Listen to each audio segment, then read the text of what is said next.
And so in a very real sense, I 10x'd my first business as a result of Masterminds, and it saved my life during the darkest time period. So within 6 months of me starting my high ticket program, I tripled my business revenue. Part of my messaging around people building masterminds is that you don't need the big fancy sales funnel and you don't need the huge email list. You can do it on a pretty grassroots basis. It's about talking to people, it's about relationships.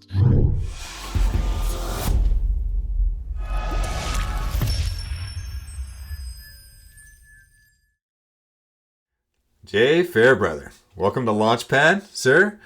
Why don't you start us off by introducing yourself and your business and tell us how you got started, man. So I'm Jay Fairbrother, the mastermind guy. I am a serial entrepreneur for 30 years, founded, bought, sold seven-figure businesses.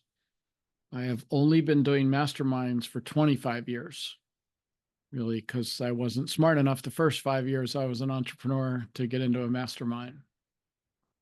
So my mastermind journey started when I joined my first mastermind 25 years ago, when my business was about at $1 million in revenue. And I kind of got stuck there. I plateaued at $1 million. And I joined an entrepreneur mastermind so that we could grow our businesses, become better entrepreneurs. And what happened after joining that mastermind is not what I expected. So within 5 or 6 months of being in these mastermind meetings, I'm watching grown men break down and cry as they start to open up and talk about their messed up marriages and their kid problems and the anxiety and depression that the business is causing. And it wasn't what we signed up for. But for me, it was my first real experience as an adult with human connection. And so I went all in on masterminds and started joining every mastermind I could. I joined 6 or 7 different masterminds over the next several years, and my business took off. I grew that first business to 10 million in annual revenue, and I sold it in 2004. After selling an 8-figure business, life gets pretty good. I traveled extensively. I bought 3 other businesses. I invested in a bunch of different things.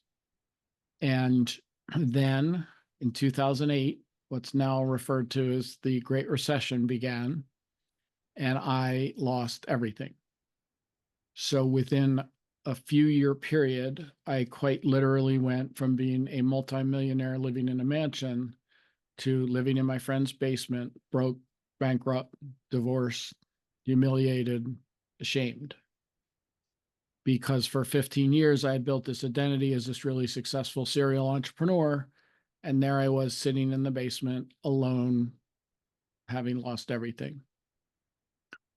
And I say the only reason I'm still here today is because of the couple of masterminds I stayed in during that very dark period. And the support that those people gave me went way beyond a basement to live in and a car that I could borrow for some months until I could get back on my feet.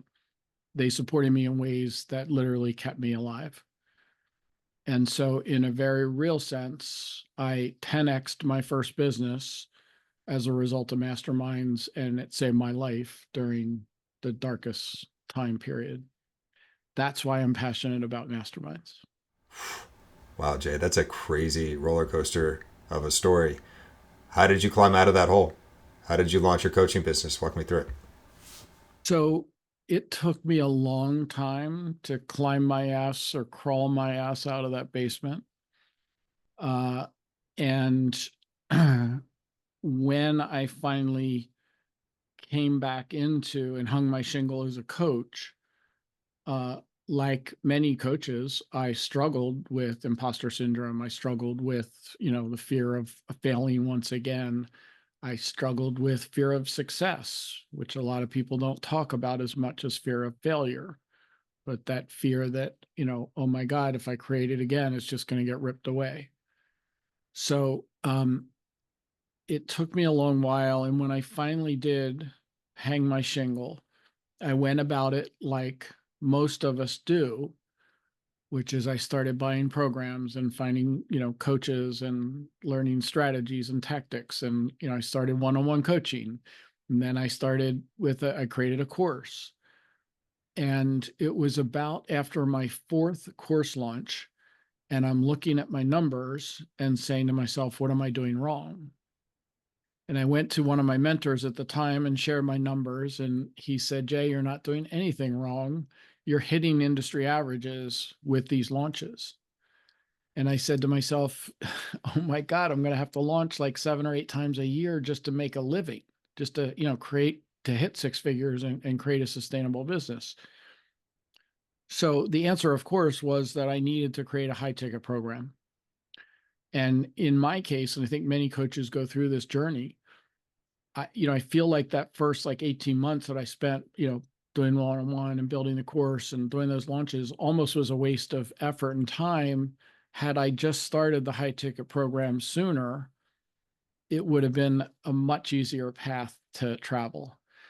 So within 6 months of me starting my high ticket program, I tripled my business revenue. Hmm. And now I'm doing 6 figure launches instead of, having to launch constantly. So those original courses, what were they about? So I started actually doing it with a sales course because I started doing one-on-one coaching around sales because that's something I've done for my own companies and other people's companies for 30 years. And I created a sales course for coaches. Um, and that was really successful. And I was actually in a program. I was at an event, and the person running the program was talking about kind of legacy and what do you want to be known for. And it hit me. It was like an epiphany because I was like, I don't want to be known as the sales guy. Like I've run 9 different businesses in 6 different industries. I have a little bit more to offer than just sales. And that's when it really came home to me. I knew in the back of my mind that I wanted to do, the mastermind thing all along, but that's when it really hit me is that, I want to be known for being the mastermind guy, not the sales guy. And so I pivoted there. I actually never launched that sales course, and I started into the mastermind course Hmm. that I have been selling now for the last few years. I still sell it. And yeah. All right, I like that. So you axed the course and you decided to invest into a mastermind program, but you need to find your first clients. So how did you find your first group of folks? I did it through a combination of just networking and JV partners. So I, found people that would be willing to promote me, to help get traffic. I, made a lot of connections in networking groups that, I followed through with. And that was really the start of it, just to get that first launch out of the gates. All right, so you got this first group launched. Did you have any problems pricing this program, or was that something that was super clear to you from the outset? It was pretty clear. And I also developed a pricing course, which I still have now that I sell, which deals with a lot around the mindset of pricing and how to price programs. And I developed the part of the pricing program is the Ultimate Coach's Pricing Formula, which is a step-by-step process to go through to help you figure out what your value of your programs is and create more perceived value and that kind of thing. So, yeah, for me though, because of coming out of that experience of losing everything and that imposter syndrome, like many people, I priced my programs too low. I started it at one price and then, increased it pretty much as I kept launching it, increasing it. So I think I started at $1,000. I was selling though the price at $2,000 for most of the time. All right, Jay. So how do you grow your business now? Right? Do you prefer LinkedIn? Do you prefer networking? Do you prefer events? Do you prefer other things that I'm not thinking of? Give me your secret, man. So I still use JV partners a Mm. lot to expand my reach and my audience. Obviously, I've also done a lot of speaking on summits and stages to build my own audience and get people to raise their hands. Um, and now I use also 3-day events, which is probably now the primary driver of clients for me.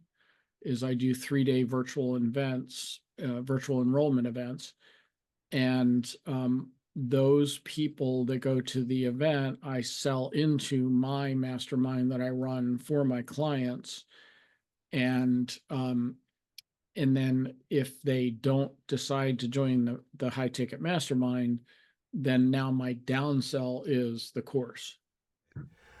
Now, walk me through how the business is doing today and what you plan on doing in the future with your business.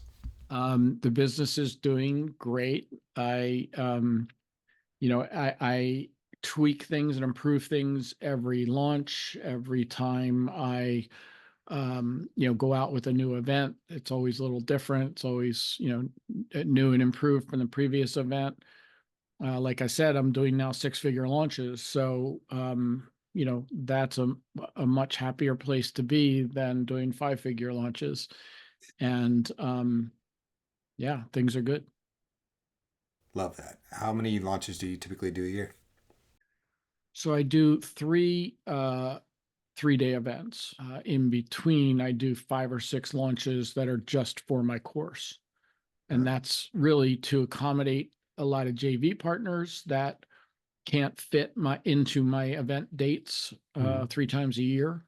But also to give an opportunity for people to, jump into my support and training in between events with the course. All right, man. It sounds like you're doing well. So well that you might be hiring. Do you got a VA? How do you delegate? Walk me through it. I've gotten to this point mostly by myself. I've had a couple VAs, try one out, move to another, onboarding a new VA right now.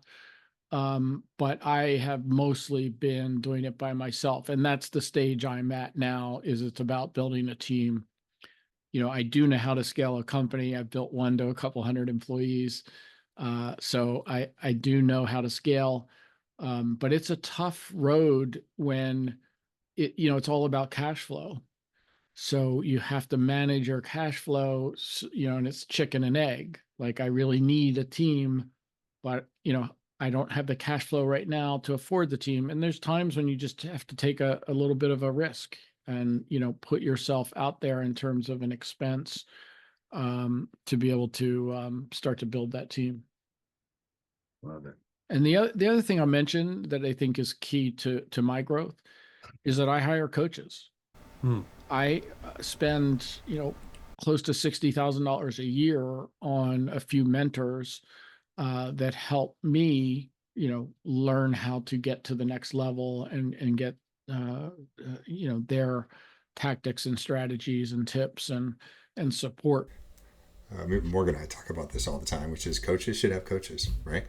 It's actually one of my favorite things about working in this niche, which is coaches are accountable, they have integrity, they call you out on your shit, which is really refreshing and really nice. And they're always growing, they're always learning, which is phenomenal. Now, on that same note, Jay, talk to me about what you've learned along the way. Is there anything that you want to tell aspiring coaches transitioning into a full-time gig? Yes.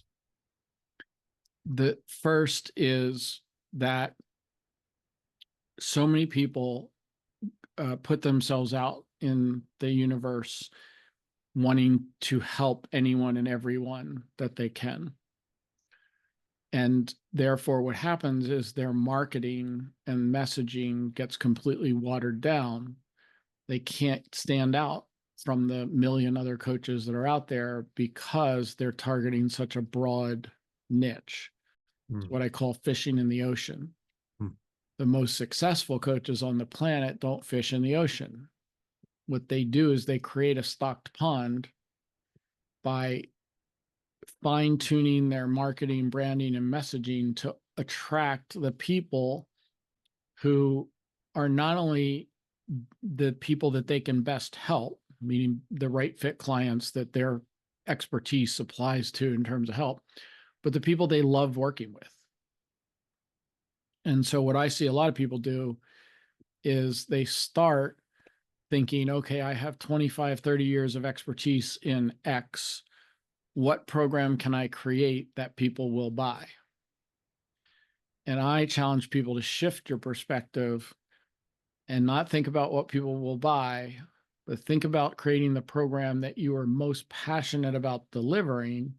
And more importantly, who are the people you're most passionate to help? So in my case, when I'm teaching people how to create high ticket masterminds, that this becomes even more important an issue, because in an exclusive, intimate sort of inner circle mastermind, you don't want to allow just anyone who can write a check. You want to target and invite the people who you're best suited to help and that you want to work with. The people who are committed, show up, do the work, get the massive transformation that you can offer. All right, man. So walk me through the process of finding your niche. Did it get more narrow? Did you expand it over time to open up the market? Take me through it. So it's about really diving into who your avatar is and what their problems are, and what are the outcomes that they will aspire to that you can help with. So that's one of the key components of things of how I help clients, is really getting into who that avatar is, doing market research to understand their fears and challenges and frustrations and their aspirations and goals, and building the program around that. Got it. So earlier you walked me through that you have mentors, that you have masterminds, that you have coaches that you use. Are there any other resources that you recommend? Any other books, podcasts, things like that you could recommend to other coaches? Yeah, it's a good question. There's not like one or two or three that I, have that I depend on exclusively. I mean, I'm always looking for insights and tips and tricks and strategies. A lot of it comes out of just referrals from other coaches, peers that I respect. And I run a peer mastermind of other six-figure coaches who want to get to that next level. And it's a true peer mastermind where we treat ourselves as equals. And I, get a lot of my insights and, my learning from their shared experiences, success and failures, in that peer mastermind environment. And I think every person should have a peer mastermind. I think I know what you're going to say, but are there any other masterminds that you recommend other coaches take? Mine. Yours? Yeah. Looking for a couple of people. I love it.